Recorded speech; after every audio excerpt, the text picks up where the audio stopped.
Good afternoon, everyone. Really an honor to be here. It's such a great pleasure. Thank you, Valery. Thank you, Vadim, for having me. Thanks, HSC, for making this all possible. And thanks to whoever referred me as a speaker, because I'm sure it helped me get this position. And it won't let you look at like little things that you can't see without the naked eye, but it'll let you pull back the curtain of the world around everybody. And when you pull back that curtain, you'll be able to know everyone they talk to, and when they talk to that other person, and for how long they talk to that other person. You'll even know what they say, what's the content of the things that they'll exchange with one another. I'm sure his eyes would grow as large as pies. And then you can tell him, guess what? Not only will it be better than the best microscope, it'll be better than the best telescope. Not that you'll be able to see to the dark regions of the universe, but you'll be able to shrink the whole universe in the palm of your hand. And this thing in the palm of your hand you can carry around with you everywhere. And guess what? Everybody else will carry it around with them, and increasingly so on the whole planet. And when you have all of this, you won't even have to worry about doing experiments and bringing in subjects. Why? Because everybody who's got that little device and the whole universe in their hand is constantly populating it with their own data all the time. And you don't even have to get them to do that. I'm sure he'd be intrigued by this. And that's really what I want to talk about, because I believe that's what we have right now. And if you could begin to look at this data, I think you'll find it mysterious and intriguing, and maybe something that could teach us something really new about the world. I'm going to bring you on a trip that I took a couple of years ago. At least I started the trip. It's been continuing since then, where I was able to get inside a hedge fund in New York City. And the hedge fund gave me some very unique data. They gave me the data on all of their traders trading, which happens to be very, very elaborate, detailed data of what someone does at a terminal all day long. So it's second-to-second data. It says when they buy something, when they sell it, if they bought it long, if they bought it short, how much did they buy it for? How much did they sell it for? What other stocks were they holding at the same time that they bought or sold it? They'll even tell you how much money they made. And this fund gave me one thing more. It gave me all the instant messaging data of all the traders. And what I'd like to do is to share with you some of the stuff that I've been doing in my lab that takes this trading data and takes this instant messaging data, and I think tells us something new about the embeddedness in the world around us. Valery informed me that I needed to trim about 10 minutes from the talk, so I'm not going to have a chance to do a literature review on other things that have been done in sociology in this area, but I'd say I think some of the roots of what I'm doing occurred before Mark Granovetter's piece in 1984 with a piece by Wayne Baker, where he actually did field research on the floor of the Chicago Stock Exchange, and he began to look at networks and how that influenced prices and how much people made. I'm going to draw some of his work. Karen Kaur has done some work looking at exchange rates and looking at some of the terminal dialogues. And what I'd like to do is to take that and bring it to three different topics. One topic I'd like to look at is this. Imagine you could look at all the content of all the information in all the instant messages exchanged by the people in this firm. And then you had a way to decode the way they were talking to each other. And this decoding helped you look at the world that will be in the future. Why? Because all of these instant messages are really about what people are thinking. They're thinking about what's going to happen in the market, and they're exchanging this information with others. In fact, much of what we talk about is all about the things we plan to do. Well, I'd like to show you some analysis there that shows that, if you can capture all of this data and you can decode it in a way, you can get a sense of where the market is likely to go. I'd like to take that as one piece. I'd like to take another piece to show you that what happens in these markets is also quite contagious, but maybe not contagious in the way we think about it in terms of cascading bank failures, but actually contagious in the sense that when we observe these individuals communicating with others, we can measure their level of what's known as arousal or activation based on the content of their instant messages. And what we find is that Emotion tends to be contagious through these markets, and when that changes, so does the trading behavior of the traders.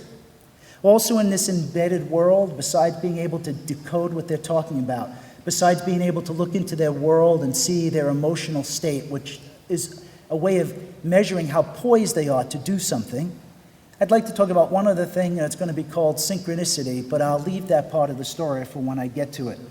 So where does all of this begin? Without going into a whole big explanation of all of this, a lot of it derives from something known as the collective wisdom hypothesis. And this hypothesis actually goes all the way back to Da Vinci. Da Vinci had this weird concept called the mind synthesis. And it works something like this. And I'm not going to go into detail. Let me just kind of give you the picture. So I don't know how many of you are familiar with the TV show Star Trek. You guys familiar with that? You know, there was like Captain Kirk, right? And Bones was the doctor. So being scientists, who was your favorite character? Spock. Yes, exactly. So Spock did two things that were absolutely wonderful to observe. One, he had that Vulcan neck pinch, very handy stuff. And the other was the Vulcan Mind-Meld. Do you remember this? And the idea was that when Spock would do a Vulcan Mind-Meld, he could combine his mind with the other person, and the cumulative effect was more than either of the two minds individually. Well, Da Vinci also had this idea, but what he wanted to do was connect everybody to everybody. And his belief was that if you could do such a thing, and you could get everybody's estimates about the world and where it might be going, that collective estimate would be better than any of the individuals.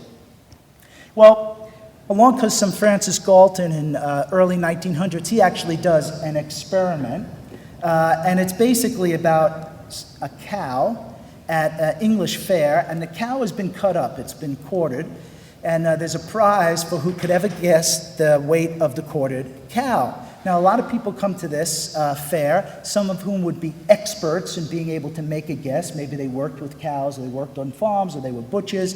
But Sir Francis Galton gets this idea to try to see, is there a collective wisdom? And what he does is he simply polls everybody who comes to the fair, and he asks them what their best guess is.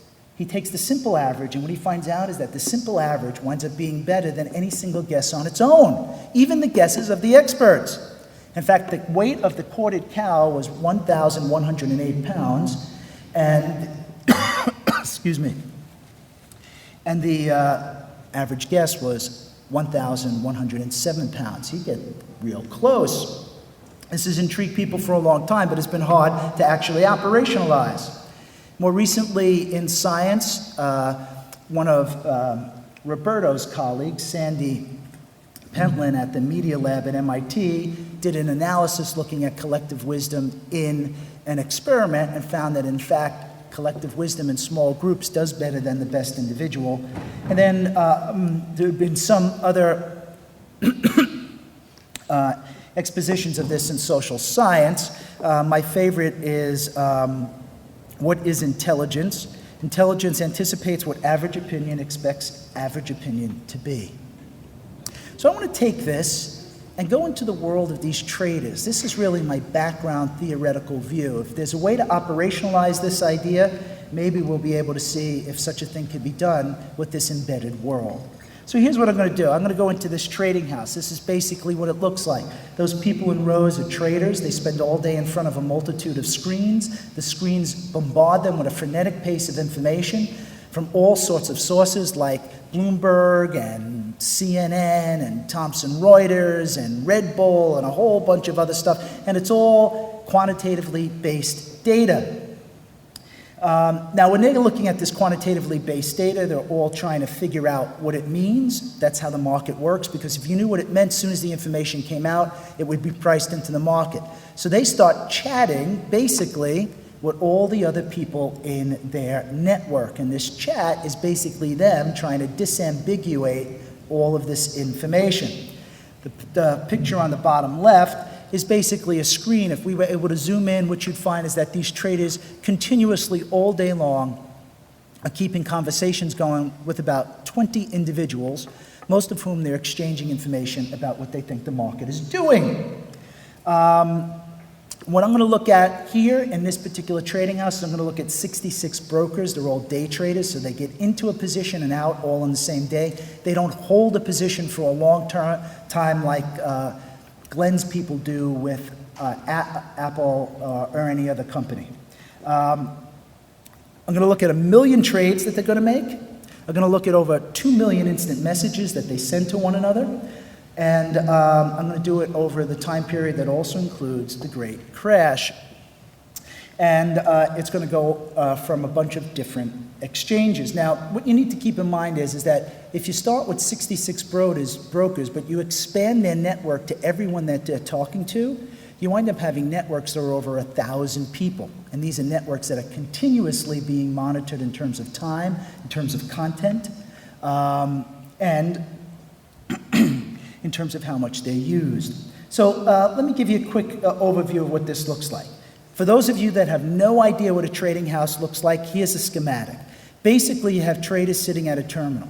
The traders tend to specialize. So some people tend to specialize in autos. Another person in the trading house would specialize in tech. Another person might specialize in media. And they would be the only people in the trading house who actually trade in that area. The reason is that the trading house wants to have a diversified portfolio, and they don't want, for accident, me, who might be trading high tech, to trade against my partner, Roberto, who's also trading high tech, but he doesn't know what I'm doing. So they diversify all of that, and then what they do is they wind up talking to their social network. So the guy in autos has 20 or 25 people he talks to continuously, and we measure that exchange. The guy in tech is going to do the same, and the guy in media is going to do the same. Now, what does all of this look like? It's a very frenetic world, and I wanted to try to give you an idea of it very quickly. So I went to a video that my colleague, Alberto Vectra, is using in Spain to look at social movements, but it'll give you the idea. And this is basically what it looks like. This is a video of instant message exchanges in Spain. So let me try to narrate while this is going for you. What this video was actual pictures of instant messages flying between people that could give you a sense of what this looks like. So here's Spain, just before the most recent social movement in Spain. And what you see here is an actual documentation of instant messages between people in different locations. And once you start to look at data like this, what you can do is you can pan around your surface and you can begin to see where the instant messages come from, where they go, how they expand through time, and that's precisely what I'm going to do in the study that I'm going to be sharing with you. So, this is something I want to cut out because I really don't have time to talk about it, but there's an interesting brain science side of this, and the brain science side of this is basically the more we look at what I'm looking at now and what we do all day, basically stimulates the brain. There are two hormones in your brain that get excited when you instant message or you do stuff on the internet. And the basic story here is that it has this, what's called a infinite dopamine loop, which means that we're all stuck in it. And once we start to do it, we can't pull ourselves away. And in a lot of ways, this is why this topic and this kind of embeddedness is only going to grow. Now, I threw something in for fun to give you a sense of, just how addictive this could be. So I don't know if you've ever found yourself in this situation. And then the next thing that happens is you find yourself in this situation. And the next thing that happens is you find yourself in this situation. So the idea is, as much as we like to pull ourselves away from all of this, it's really how social interaction is occurring. So let's get to some data now. Here's some actual instant messaging data from traders, and you can look through that. It's going to be hard for you to get a sense of what's going on, so let me summarize it for you.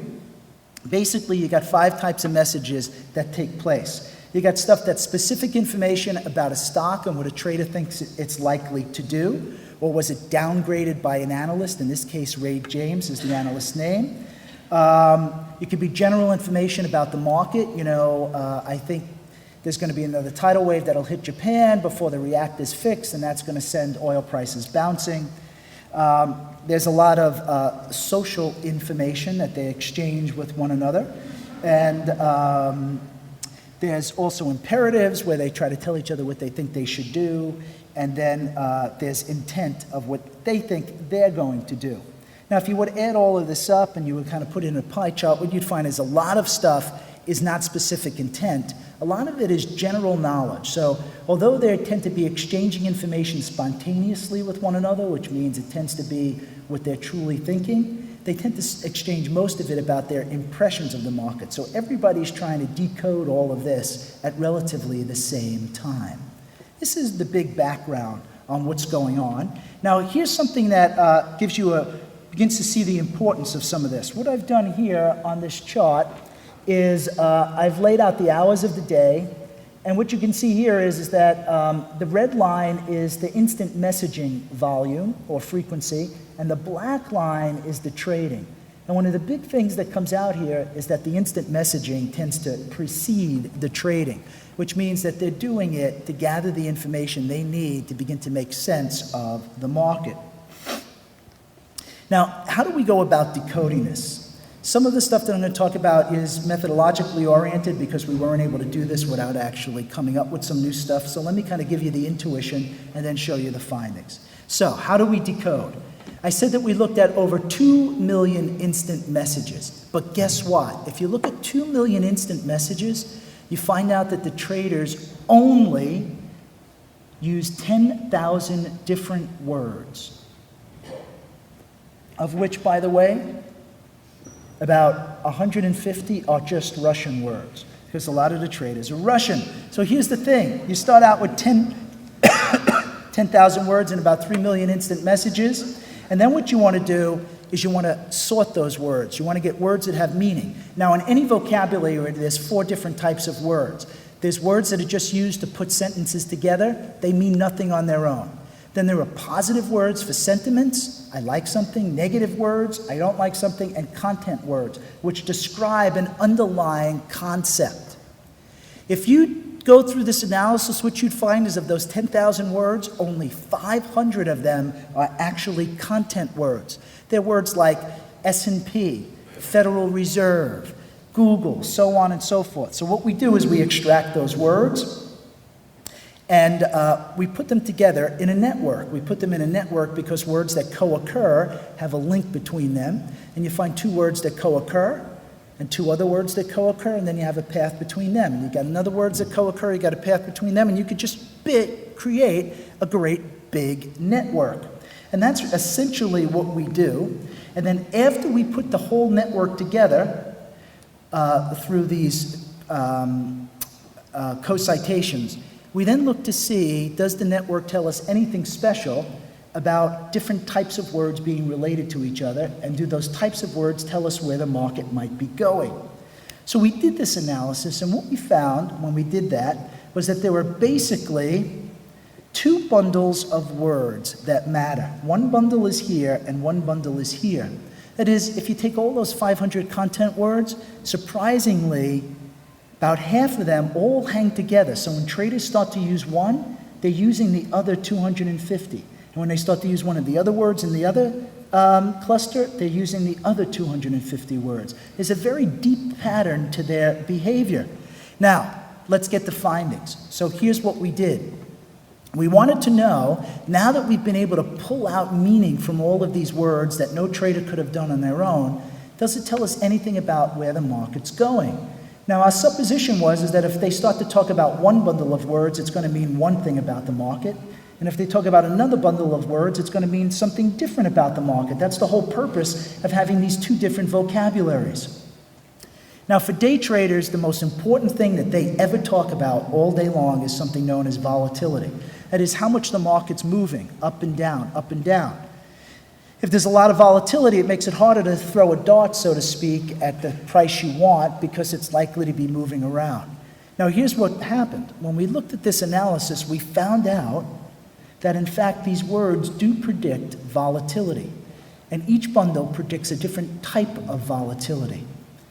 There's 2 types of volatility you care about. One is extremely short-term volatility, what's going to happen the same day, and volatility that happens in the short term over the next few days.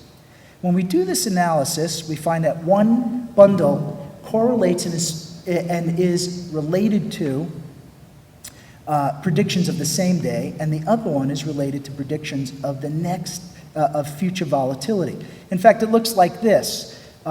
These are pretty standardized plots for making the analysis that I just talked about. This is difference in difference data that you use in time series to know that there's a relationship. And what this first bundle is telling you is that it actually predicts what's going on the same day. So what you find is that as traders start to talk more and more using the language in this first bundle, the more volatility you're going to have over the course of that day. So if you were an observer and you were able to look at these words being spoken by these traders, you would have a predictive model of what the volatility later in the day was likely to be. And that prediction, getting back to collective wisdom, is probably better than any single trader could have had on their own. The other bundle tells you what's going to happen in the future, what's going to happen in the next day or 3 days from now. When we took all of this and we put it together, what we found was that these two predictors were better than the current quantitative predictor used in finance today. It's something called the VIX, or the Volatility Index. And here is a basic plot of all of that. I'm afraid it's a little hard to read. Let me try to walk you through this with the pointer. Basically, what I've done is I've taken time and I've put it on the x-axis. So our data starts in 2007 and goes just past 2010. On the y-axis, what I'm looking at is volatility. I've normalized volatility at 0 over this period to be the average volatility. Anything below 0, it's a low volatility day. Anything above 0 is a high volatility day.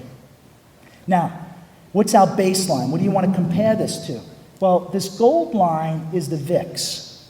And the VIX is telling you what the volatility is doing over this period. So if I go over here, what you see is the VIX says, wow, back in 2007, daily volatility was pretty low.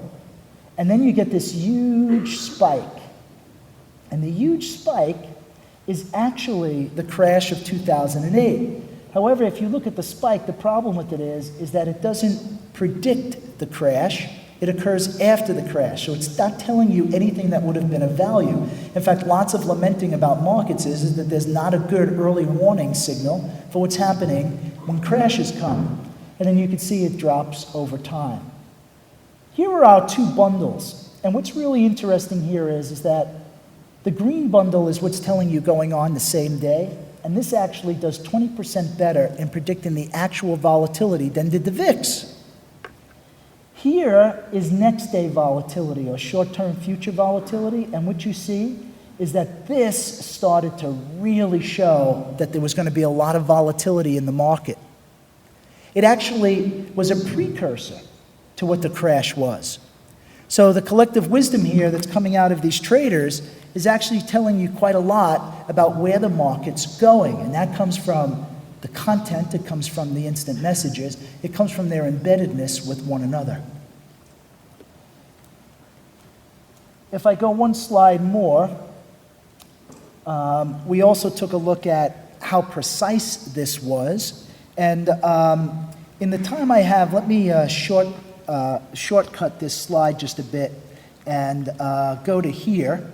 And what this graph is showing you over here is basically that the more consensus I get whenever I measure this content across all the instant messages, across all the traders, so that's this, how much consensus they have each day on how volatile it'll be. And I say consensus for the following reason. Some traders think it's going to be a volatile day, obviously, while other traders think it's going to be a flat day.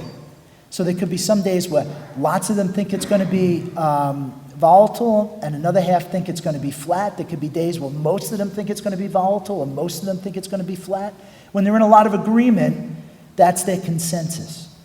Now, if you look at this, if you look at this, what this is showing you is how much consensus they have, and the y-axis is telling you how much money they made.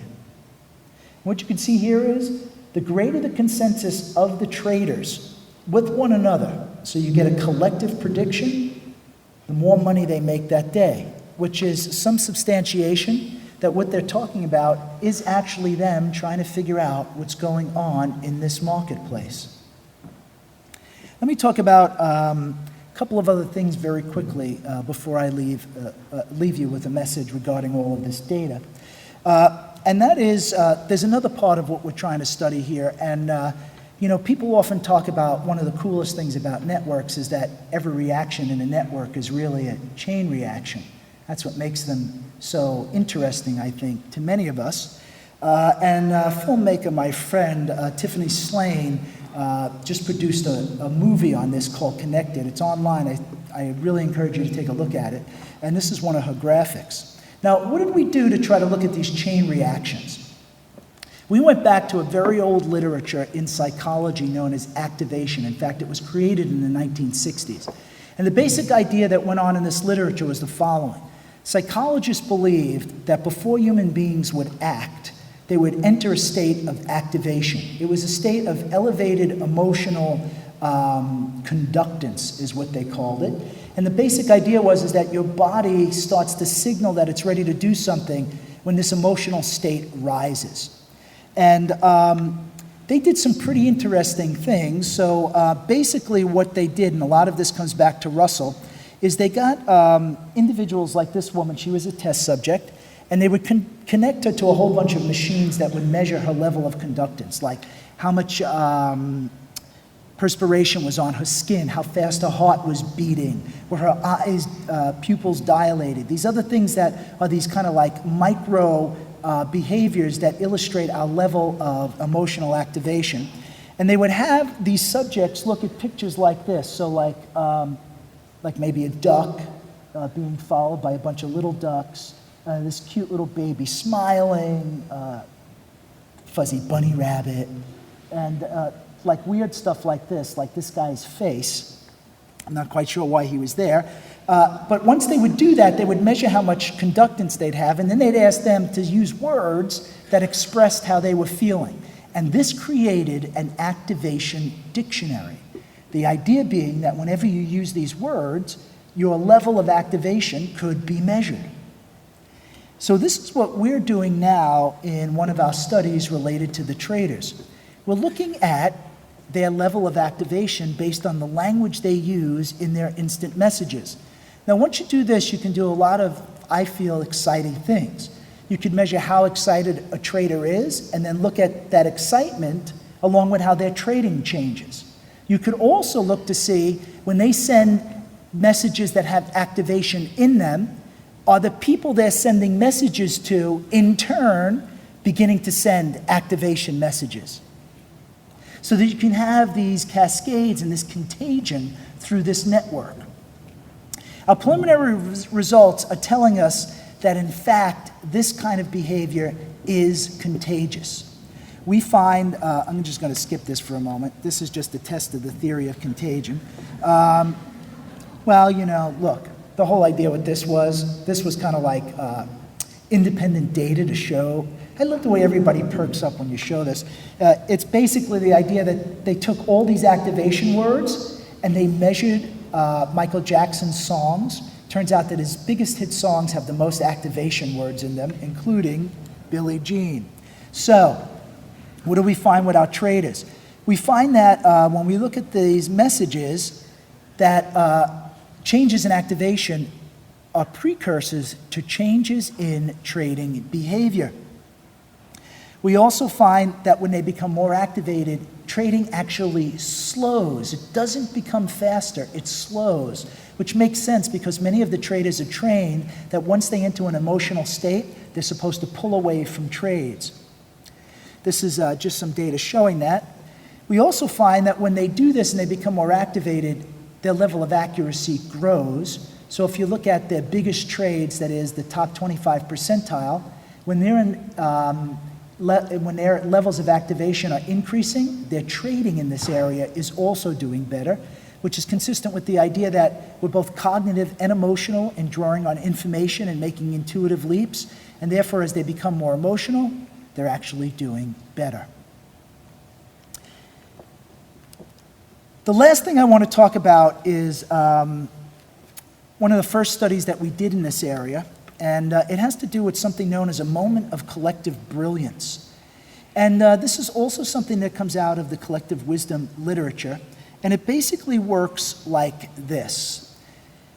This moment of collective brilliance was first identified in animal species that herd. So fish that school, birds that flock, so on and so forth. And the thing that I found so intriguing about this is a concept called synchronicity. Synchronicity says the following. It says that when you're in overwhelmingly, when you're in information situations that overwhelm you cognitively, and you can't rely on leadership, there's this other mechanism that can help you solve the problem. It's called synchronicity.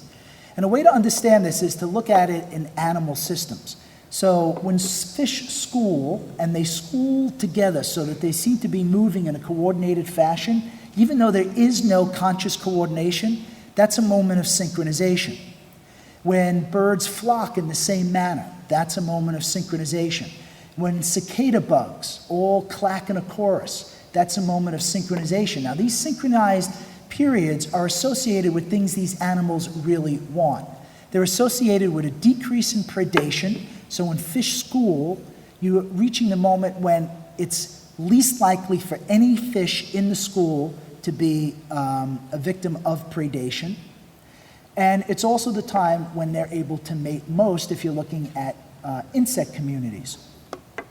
There's something very special about how this happens. Now, let me back up just for a moment. You might say, well, how does it occur? Well, biologists and ecologists have done a lot of really careful study of this phenomenon because it's so important to species. And what they learn is this: synchronization is not caused by coordination.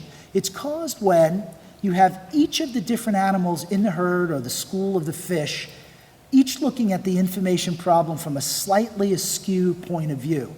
So maybe a predator is coming to the school of fish, and a fish down here is looking at it from this perspective. Another fish over here is looking at it from that perspective, and another fish is looking at it from that perspective. And what they all want is they're all looking for the best way to escape the predator. What's the path to safety?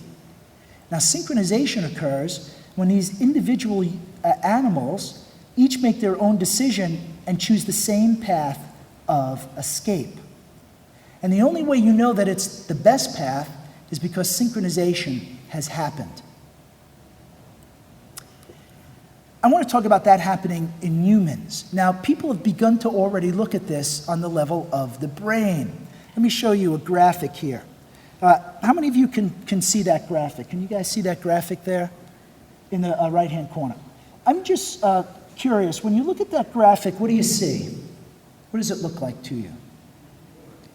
Looks like a woman? Can you, who's speaking? Can you describe what she looks like to you?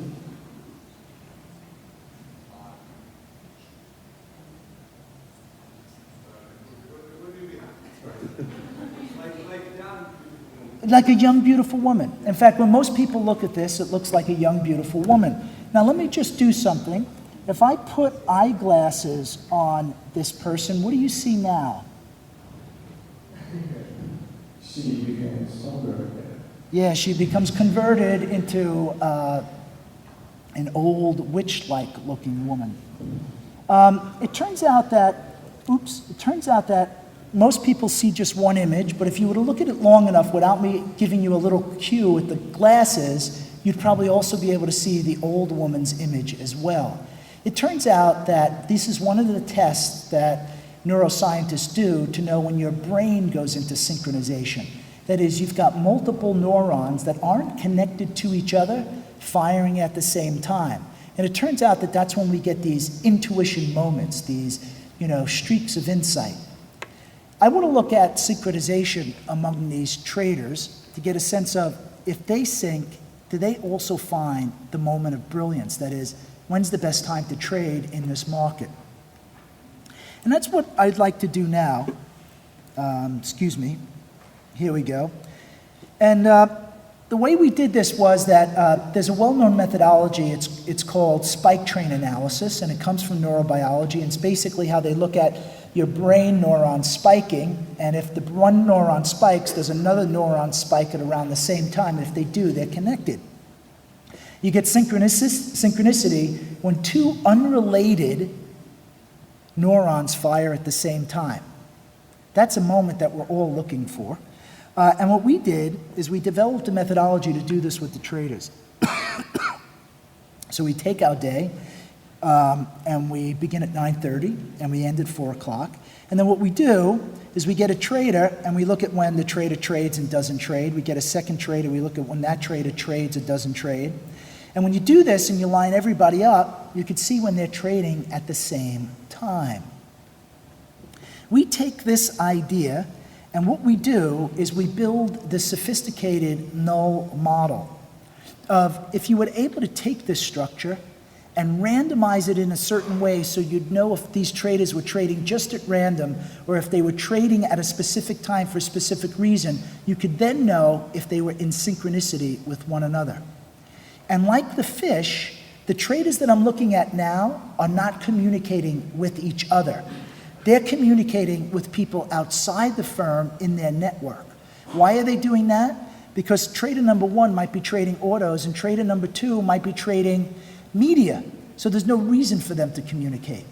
But if they can all agree, without trying to coordinate with each other, that now's the right time to trade in the market, they could be picking up on those systematic movements of information that all traders want to know that that's the best time to trade.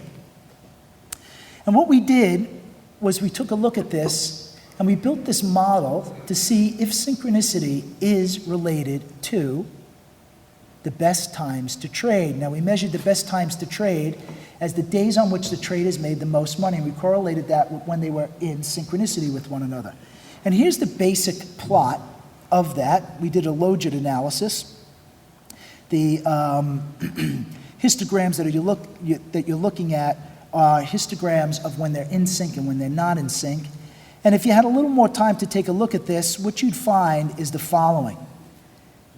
When they go into sync, even though they're completely unaware of the fact that they're in sync with each other, they basically double their probability of having their best days at trading. So again, as sociologists interested in collective behavior, if you were able to monitor this group of individuals making their decisions from afar, even though they themselves are oblivious to the fact that they're in synchronization, but you can observe it and measure it, you are given a sense of how that system is functioning and what kind of predictions you can make about that system, about whether it's functioning well or not. In this particular case, it has to do with whether the traders are trading at the best time or not trading at the best time.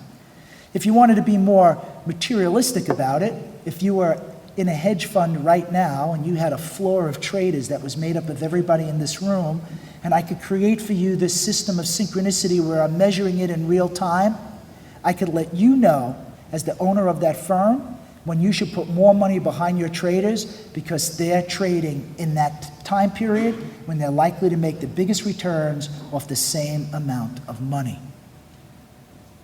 Now, let me leave you with one last piece of this, and it's going to really bring us back to the sociology. And the sociology here is about networks. And really, how do these guys get into sync? What we wanted to look at was, do they get into sync because they're on their own and they just happen to be, trading geniuses? Or is it related to them using their instant messages in a certain way? The methodology that we developed did the following comparison. We looked at all their instant messages and we scrambled the instant messages along the entire day for every day they traded. Now, if you scramble the messages along the whole day and you do it once, you could find out where they trade. If you do it again, you could find out where they trade the second day and the third day and the fourth day. And once you have all of those, you can build a probability distribution of how likely a trader is to use their instant messages at that particular time. And anytime they use an instant message at a time that you would expect it to happen simply by chance, They're probably not using that instant message in any deliberate way. But those messages that vary from what you'd expect from chance are probably deliberate messages. And what we did is we correlated those deliberate messages with how likely the traders were to find themselves in that moment of synchronization. And when we do that, what we find, quite consistent with our thinking on this, is the following. You find that the more they move away from using their instant messages in a way that you'd expect simply by chance to being more deliberate, the more likely they are to find themselves in that moment of synchronization. So the network plays a really big role in tying together this system and its information properties in helping these traders do better at what they're trying to do. With that, let me come to a conclusion about what I think is happening here. What might be the next steps? As I began to talk about, I think this new instrument that we all have at our disposal, that's constantly populated, that's constantly carried around with people, that's filled with data and information that we don't have to actively collect, it's actually pushed into it by everybody that's using it, is really giving us a massive amount of data, call it big data if you will, that allow us to look at embeddedness in lots of new ways. I think we found that we could look at embeddedness really in two new ways that help us understand the problem in a different way. One is we're actually able to look at content. You know, for a very long time when we looked at networks, we assumed that the content was rich and valuable and the stuff that people passed on to one another really mattered. We had to. But of course, we also know that a lot of stuff that people pass on is junk. Maybe it's a good referral. Maybe it's a bad referral. This information actually allows us, in a concrete way, to identify what the content is and correlate those changes in content with actual behavior. I think that's one big step for us forward. I think a second step for us forward is really about time. Many people who studied networks, myself included, would take a network that might be a year old and say, the network from a year ago is predicting my behavior today. But there's lots of things that can change between a year and now. The data that we have for us through this instrument is all time-stamped. You could find lots of things and how close they are in time, and that closeness in time tells us a whole lot more about the probable causal mechanisms that are operating in a system like this. I think the third thing is that we're all just beginning to scratch the surface on this. This data and this ideas has taken us in lots of different ways. It's bringing in linguistics, it's bringing in physical sciences, it's bringing in ecology. All of this is rich new concepts to help us supercharge the things that we've been doing and look at them in a real high definition new way. Thank you very, very much. Thank you.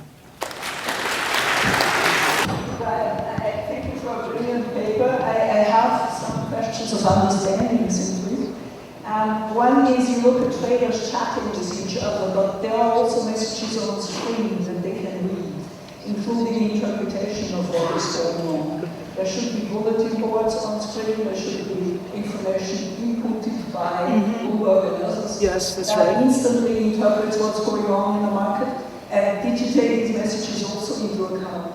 Because one of the questions I kept having in the back of my mind watching my own professional traders is whether they are formulating the market or whether they are really making sense of it in a distantiated way. It seemed to me always by looking at the qualitative transcripts we have that most of the time they are formulating the market, and also that these formulations are correlated, meaning when they talk to each other, of course the messages are repeating themselves or are following each other. So these are conversational structures that are sequential and not isolated incidences. Would any of this make a difference or not make a difference? And the last question is, since you are talking about the success, their success in trading in the stock market, now on some level this is a zero-sum game, so the people have to take the other side of a particular trade. So if And I have a hard time imagining that everyone is winning at the same time in synchronicity in the stock market. I mean, you can do that in the foreign exchange market because you trade one currency against another, and as a consequence, you don't have the same dynamic as in the stock market, but in the stock market, if everyone is winning, there should be, how is it possible? Yeah. So thank you, Karen. So 2 questions, it sounds to me. One is, what about the other data that they're looking at? Perhaps this public information data from Thomson Reuters or CNN, and some of that data, as you've correctly pointed out, also comes with a standardized deduction or inference of what that data means. And the traders do, in fact, have access to this, and they are, in fact, looking at it. I didn't have time to show you here today, but what we've done is we've tried to capture the public information that's coming out at the same time that they're talking privately in their chats.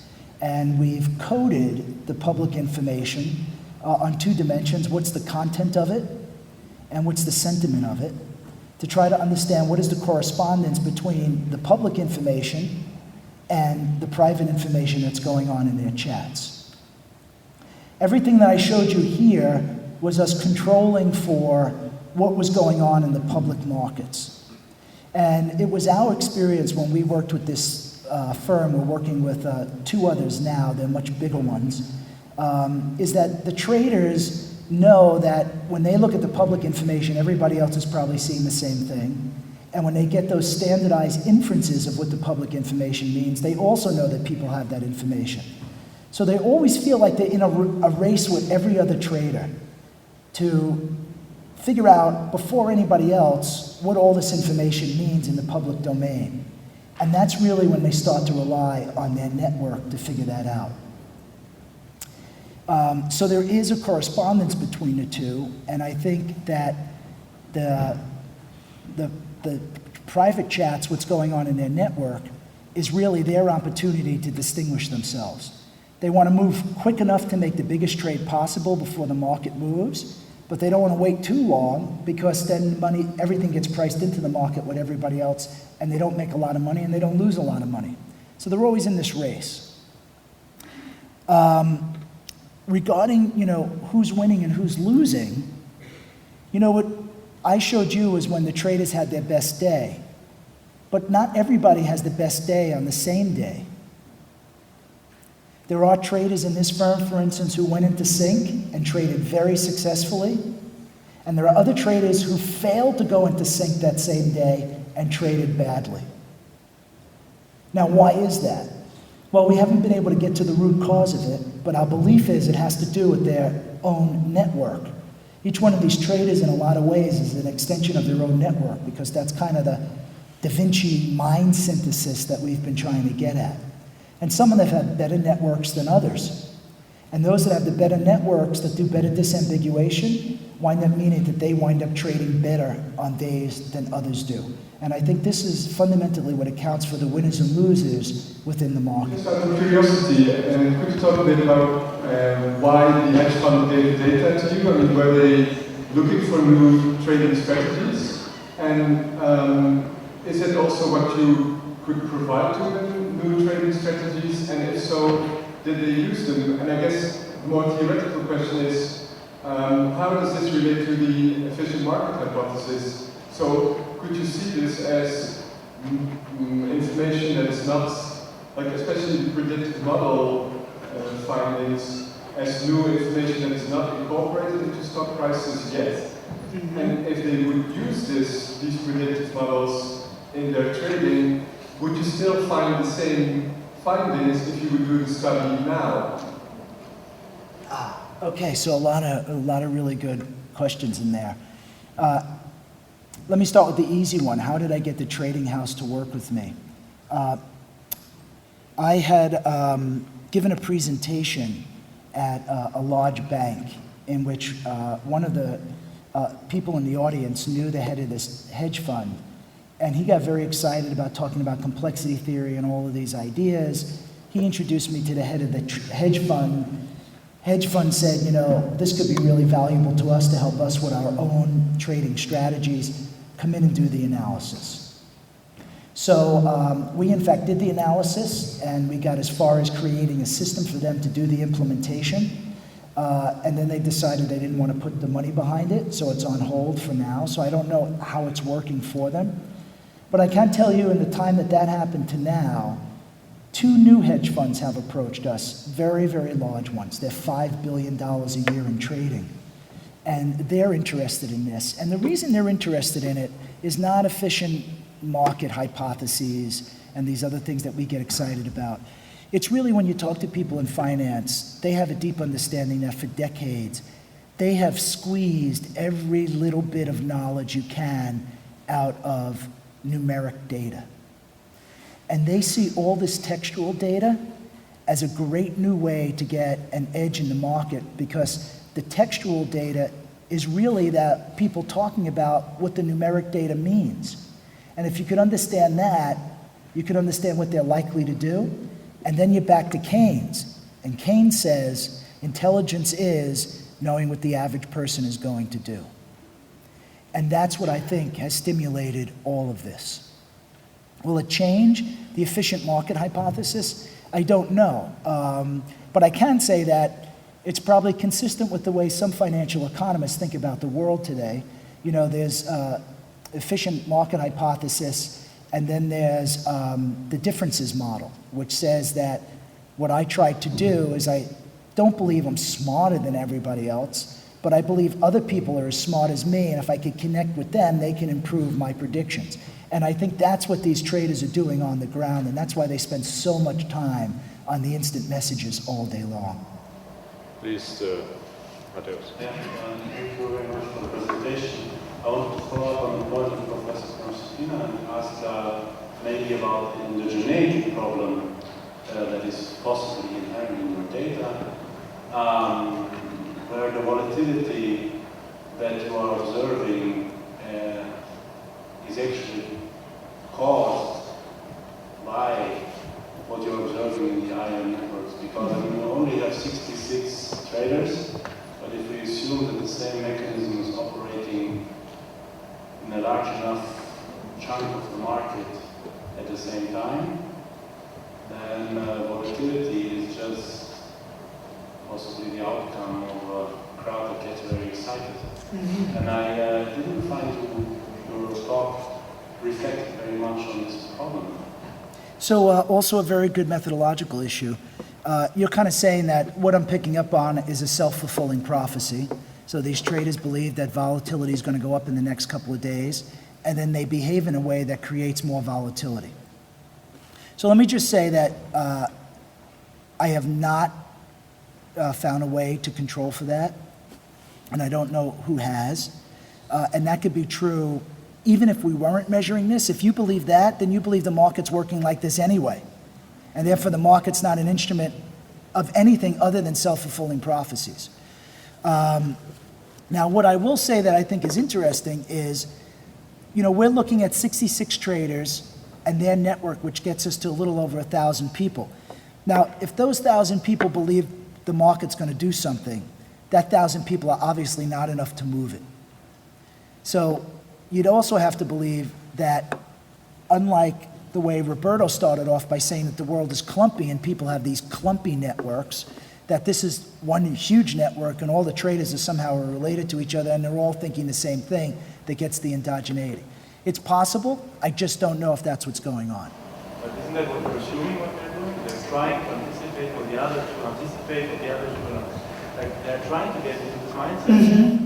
Yes, I could say anticipate, but I don't know if that's exactly what they're doing. You said that synchronization leads to collective intelligence. Why not to collective stupidity? Because I can imagine easily that if, for example, here in this room the fire will be on and there will be only one way out. If we will synchronize our behavior, we'll be dead. Mm-hmm. And in the other case, you said it's collective intelligence. Yeah.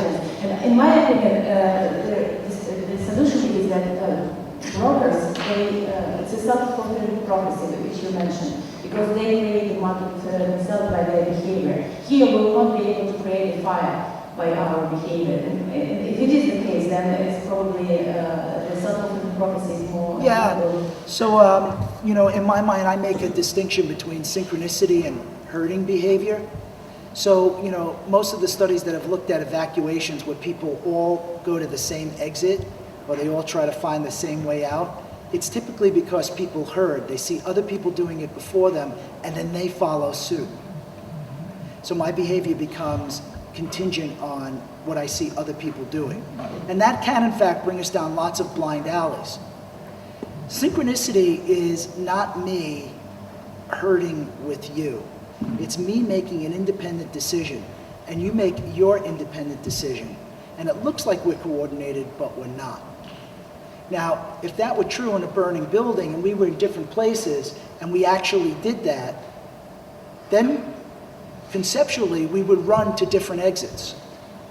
So synchronicity is an instantaneous phenomena. It doesn't have the same kind of cascading-like relationship that herding does.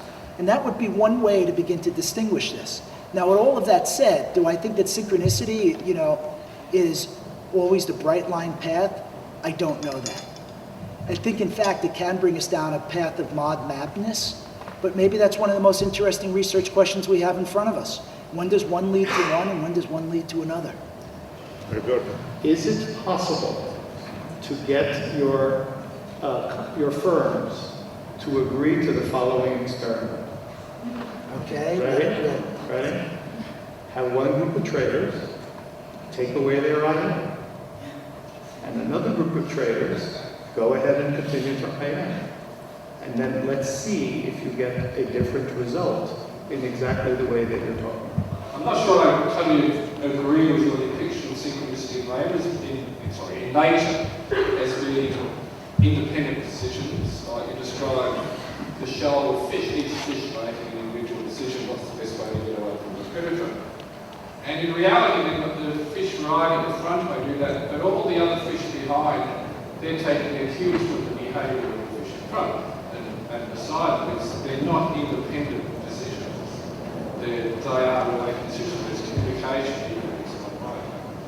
And so this sort of idea that this massive independent decisions leads to a long-term outcome, it doesn't really, to me, describe what's going on in nature, nor to me does it quite describe what's going on in the collective behaviour of the traders. There's a phenomenon in behavioural psychology whereby people in groups, a person in the group will take a bigger risk than a person who is on their own. So if you're going mountain climbing, a group of mountain climbers is more likely to get killed than an individual mountain climber, because the individual will not take the risks that a group will take, because each of them basically passes on to the next person responsibility for taking that risk. And that, to me, is what's happening in like the data that you're describing. If there was the collective wisdoms from synchronicity, we wouldn't have had the global financial, we wouldn't have had the great crash of 2008, because the collective wisdom would prevent it. But instead, we had the collective risk taking that went beyond what would have occurred, or what should have occurred if people had access to all information and behave accordingly. So I'm not so sure about this idea that synchronicity is independent decisions leading to optimum outcomes. Thanks a lot for that comment. Before I address it, if I may, Roberto, I really like the way you think. And if I could get some of that $93,000 you pay your referrals, I think the hedge fund will go for it. So I think of it, can I again, I'm just to be practical. All right. They train traders. Uh-huh. They have to be able to guarantee something when they're being traded. Uh-huh. When they're being trained, right? So just make sure that it's like the experiments in drug trials, right? Uh-huh. Which is you're gonna get the training. The question is, now you're part of the control group. Later on, you're going to be part of the treatment group. But by doing that, by basically staggering it, you'll get a huge amount of information. And again, it's a period when they're going to be guaranteeing their salaries anyway. I'll try. I will try. I have tried. Bring me with you. Yeah. Okay. All right. And thank you for your observations. And you're right, I did misspeak. I misspoke when I talked about synchronicity. And it's true that it's not an entirely independent phenomenon. So the most careful work on this shows that it's the individual and just the individual's nearest neighbors. That's the entire frame of reference. And the reason for that is that if you're going to move independently, you also need to know that you've got space around you to move in that independent fashion. And that's where I think the analogy to the traders really holds. Because the traders are really only talking to their nearest neighbors. They're talking presumably to other people out in the market that are trying to figure out just the information that they're trying to figure out because they're all trying to trade Google that day. And the auto people are all trying to figure out GM that day, and so on and so forth. So when I look at this whole firm, they're something like a flock, where each bird in the flock is a trader, only looking at their nearest neighbor, where the nearest neighbors are measured as that person's network. And that's how we thought about the synchronicity operating here, which would be quite consistent with the model. I actually been trying to figure out the nuances of your position also after we talked while we were responding to questions, and I hope you can settle this for me. So how different or similar your argument is from Mitchell Abalafia's argument in bookmaking markets, where he's basically saying that the stock and bond traders are not necessarily in the situation where they have an avalanche of information coming at them. They are not necessarily trying to accurately predict, accurately pick out pieces of information that are important to predict where the market will go, but they're actually trying to figure out what other traders are, how other traders are interpreting that information. So is your study a really sophisticated test of that, or is it something different? I would say that it's completely compatible with Mitch Abalafia, that these traders are constantly in a situation where I would say, thank you, I would say that it's consistent with everything. The big picture that you just told about disambiguation, it's consistent with that. And would I say it's a sophisticated test of it? Yeah, why not? But I think what makes it interesting is much of what, if you were to look at another literature that has also thought about the problem the way Mitch thinks about it, like the finance literature, they would be very quick to say that the traders are really just playing games with each other, they're not exchanging valuable information, that they're not being trustworthy, that all of that information is just epiphenomenal to what's going on in the marketplace. And I think that's what really makes it much more interesting from the counterpoint of that theoretical point of view. I think for most people, there's a basic understanding that when you're flooded with all this information, you have to go through this disambiguation process. And that's why you've got the social relationships around you to help you do that.